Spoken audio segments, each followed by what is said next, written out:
सफलता की कहानी बड़ी सोच और एक छोटी सी कोशिश के साथ शुरू होती है।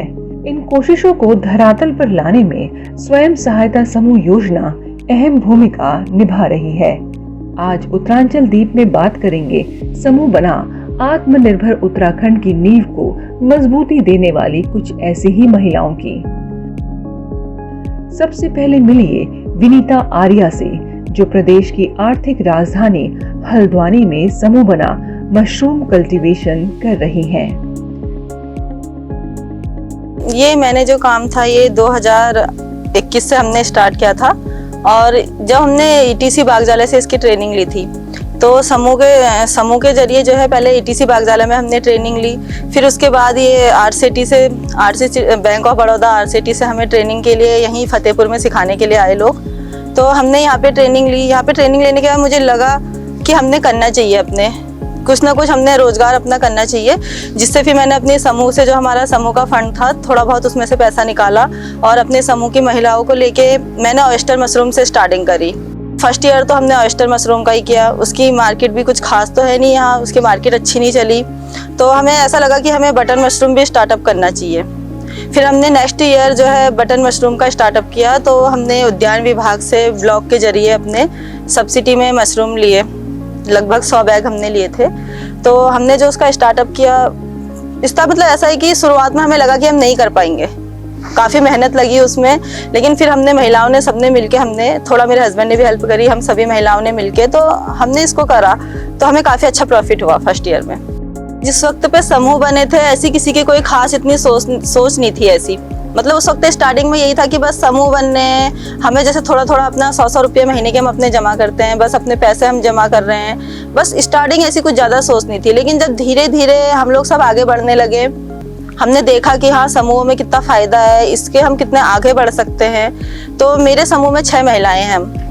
महिलाएँ ग्रामीण क्षेत्र की हैं और उनके समूह बने हुए हैं। तो सबसे पहले अपने ब्लॉक से संपर्क करें, क्योंकि जब वो जैसे मतलब ब्लॉक से जो उनके समूह बनाते हैं, उनके एरिया कोऑर्डिनेटर हैं, उनकी बीएमएम हैं, तो पहले वो उनसे संपर्क करें कि हमें अपना कोई रोजगार करना है, हमें कुछ करना है, हमें उसके लिए। तो वहाँ से ये है कि वो लोग, उन्हें काफ़ी सारी स्कीमें आई हैं, तो वो वहाँ से उनका मार्गदर्शन कर सकते हैं। और प्लस ये है कि अब तो रीप परियोजना आ गई है, तो रीप परियोजना भी इसमें काफ़ी हेल्प कर रही है।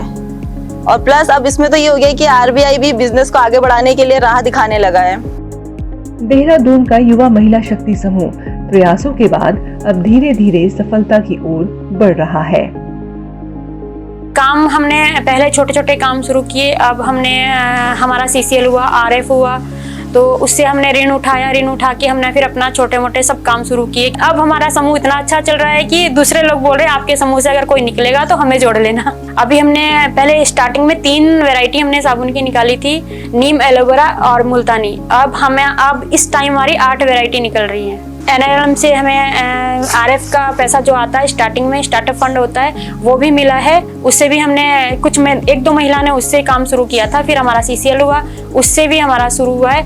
और हमें जब मार्केटिंग में दिक्कत आई तो हमारा आरबीआई ने बहुत साथ दिया। जो भी महिला स्टार्टअप करती है और डरती है तो वो कभी काम शुरू नहीं करेगी, उसे होगा ही नहीं शुरू, वो डरेगी तो नहीं होगा। अगर एक बार रिस्क तो लेना ही पड़ेगा, अगर रिस्क नहीं लेंगे, मैंने भी रिस्क लिया है। मेरे 250 साबुन वापस आए थे स्टार्टिंग में, मैंने 300 साबुन दिए, उन्होंने कहा कि चला नहीं है मार्केट में, उन्होंने 250 वापस किए, वापस भी नहीं किए, मैं वहीं से उठा के लेके आई उनके यहाँ से कि नहीं चला कोई बात नहीं, मैं इसको यहीं सेल करूंगी। मैंने इसको गाँव में सेल किया। फिर आज से कुछ साल पहले कौन सोच सकता था कि कुछ ग्रामीण महिलाएं खजूर के पत्तों से ऐसी ज्वेलरी बनाएंगी जो विदेशों में भी खूब पसंद की जाएंगी। इस सोच को साकार किया है देहरादून की नज़मा ने। मैं खजूर के पत्तों से और बीज, रिंगाल वगैरह से ज्वेलरी बनाती हूँ। इको फ्रेंडली ज्वेलरी है हमारी। हम लोगों ने खजूर के पत्तों से ज्वेलरी जो सीखी थी, हमने यूपीएस ने हमें 7 दिन की ट्रेनिंग दी थी। उसके बाद हमने नई नई चीजें उसमें इजाद करी, नए डिजाइन इजाद किए। खजूर के पत्ते में जो पहले हम मोती वगैरह लगा रहे थे तो वो ज्यादातर कांच वगैरह के होते थे, ये तो वो हैवी कर देते थे, उसका वेट बढ़ा देते थे और हम लोगों को उसका वेट नहीं चाहिए था। तो फिर हम लोगों ने कुछ वैजयंती का बीज उसे यूज किया हमने, वो भी हम लोगों को बहुत मुश्किल से मतलब वो मिला ही नहीं आसपास, कच्चा माल था, उसके लिए मैं बहुत भटकी हूँ, लेकिन वो मिल गई चीजें। जो हमारे एयरिंग थे उसको हमने फ्लावर में शेप देके और फोटो फ्रेम को बना दिया था, तो वो भी हमारा एकदम से सेल हो गया था। हमने जब एग्जीबिशन लगाई तो वो हमारा एकदम सेल हो गए थे चीजें। और हमने पेन होल्डर में हमने वैजंती के बीच से डिजाइन दिया, फ्लावर वगैरह बनाए, वो भी एकदम हमारे सेल हो गए थे। मेरा सपना है कि मेरी एक यूनिट बने और उसमें कम से कम 100-150 महिलाएं काम करें और हम लोगों का एक नाम हो। और मैं चाहती हूँ कि जो मेरी ज्वेलरी है वो उत्तराखंड के अलावा भी पूरे भारत की पहचान बने। विनीता, सुनीता और नज़मा अपनी मेहनत के बल पर फाइनेंशियल इंडिपेंडेंस का स्वाद चख दूसरी महिलाओं के लिए प्रेरणा का स्रोत बन चुकी है और अब बारी है आपकी। अगर आप भी ऐसी ही किसी महिला या समूह को जानते हैं जो प्रदेश में अपनी कोशिशों से सफलता की नई इबारत लिख रही है, तो हमें कमेंट करके जरूर बताएं। अगर आपको हमारी ये कोशिश पसंद आ रही है तो वीडियो को लाइक और चैनल को सब्सक्राइब करें।